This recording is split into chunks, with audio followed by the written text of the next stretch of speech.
Hello Aquarius, Sun, Moon Rising, and Venus signs. Kamusta kayo? Sana po nasa mabuti kayong kalagayan. Welcome back po sa Star Tarot. Kung bago kayo rito, welcome din kayo. Thank you sa inyong support. I truly appreciate it. God bless you all. Aquarius, we have Four of Pentacles. Ayan. So, this could be, signifying na siguro out of control ninyo yung inyong kaperahang aspeto. This is a reminder for you na you should know when to hold back, no, sa paggastos at kailan kayo maglalabas ng pera, yung ganun ba. Manage your money wisely. In other words, manage your money wisely, okay? Kasi baka hindi ninyo na monitor ng maayos ang inyong kaperahang aspeto. What else? The Star, napakaganda. This is wish fulfillment energy, Aquarius. Kaya may mga wishes kayo dito na magka-come to fruition. Meron kayo ditong mga bagong simulain din. Meron kayong sisimulang mga bagong chapter sa buhay ninyo. Possible din na yung parang ang veil ninyo, ang veil between you and the spirit realm, parang ang nipis-nipis, parang ang lakas-lakas ninyo ngayon sa universe, no? Siguro kung ano yung hilingin ninyo, dumadating agad. Kung ano pinagdadasal ninyo, napapakinggan agad, no? Yung parang ganon. And you feel the presence of God sa buhay ninyo, Aquarius. Yan ang napipick up ko dito. Nanggagaling ang iba siguro sa inyo dito sa isang sitwasyon na masalimuot, no? Pero you were able to succeed, no? Sa paglaban sa hamon ng buhay. You were able to surpass kung ano man ang challenging situation na yan. At ngayon, you are being blessed with new hope, new optimism, new beginning, new path. Napakaganda. Diba? Napakaganda. You are so blessed. Ang iba sa inyo dito, you are also, you will be on the spotlight. Magiging sikat kayo.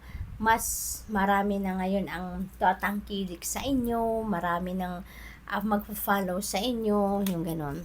We have justice, you are getting what you deserve, Aquarius. Mahal na mahal kayo talaga ng universe. At ngayon, yan ipaparamdam yan sa inyo at this time, no?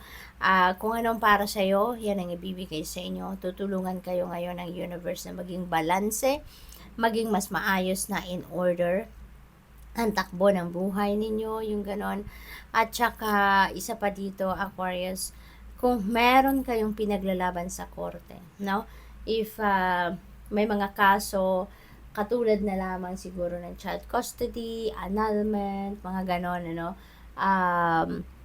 divorce, or other things, no, na pinaglalaban ninyo sa korte, you can expect also that the decision of the court may come out na very soon at maaaring yan ay in your favor. Kaya napakaswerte nito.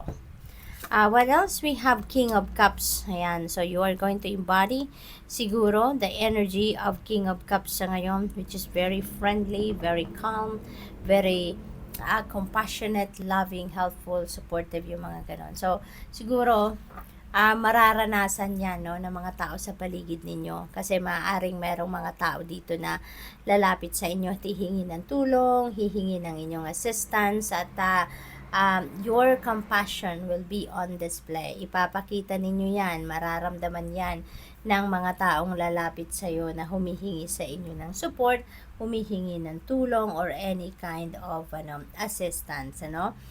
This is also a reminder for you, no, na your intuition are on point. Your psychic abilities are heightened sa ngayon, kaya take advantage of that. Listen, no? Listen to the intuitive messages na ipapadala sa inyo ng universe, okay? So, tignan natin kung ano pa ang ganap for Aquarius. Blessings, napakaganda. Maraming biyayang paparating at maaring yung mga biyayang yan are answered prayers, no? Aquarius, maaring yan ay mga dasal ninyo na ngayon ay igagrant na sa inyo. Maaring yan ang mga pangarap ninyo. Maaring yan din ang mga bagay na wino-workout ninyo na mag-manifest sa buhay ninyo. Something like that, no? What else? We have enlightenment. Ayan. So, Ang iba sa inyo dito, maybe you are seeking for enlightenment. Maaring kayo ay magkakausap, no?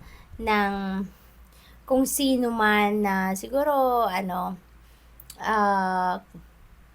Cancer, Scorpio, Pisces, no? Siguro ang lalapitan ninyo dito at maaring sila yung hihingian ninyo ng advice, hihingian ninyo ng opinion, mga ganon. At maaring sa kanila manggagaling, no? Yung enlightenment na yan. Maaring idadaan ng universe yan through other people na mismong makakausap ninyo yung enlightenment na yan, no? Or maybe, no, you will get that clarity of thought, no, clear direction through your intuition. Kaya, importante talaga na makinig kayo sa inyong intuition, okay?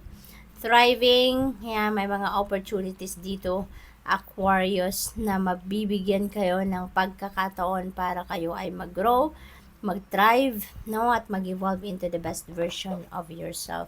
Maaaring ito na yung mga pagkakataong hinihintay ninyo na mararanasan ninyo, no, ang pag-thrive ninyo, ang pag-asenso, ang progress.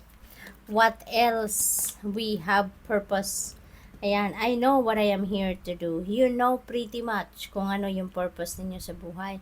Maaring sa ngayon na find out nyo na yan. Maaring sa ngayon madidiscover nyo na kung ano ang inyong purpose in life.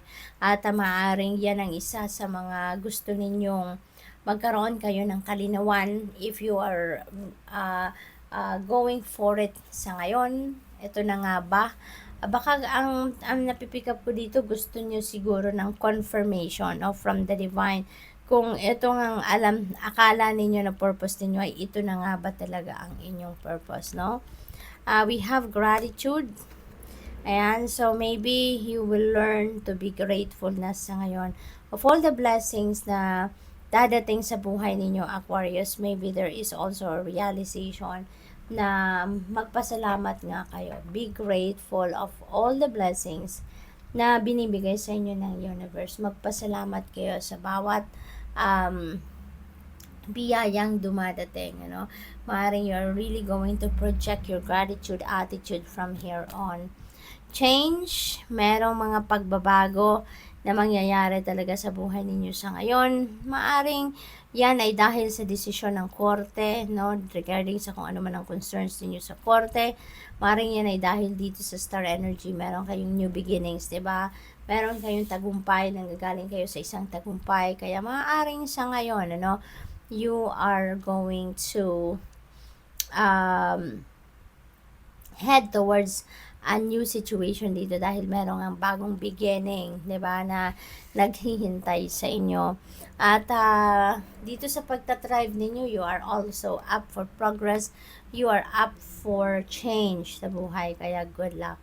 Thank you for watching Love and Light. Namaste.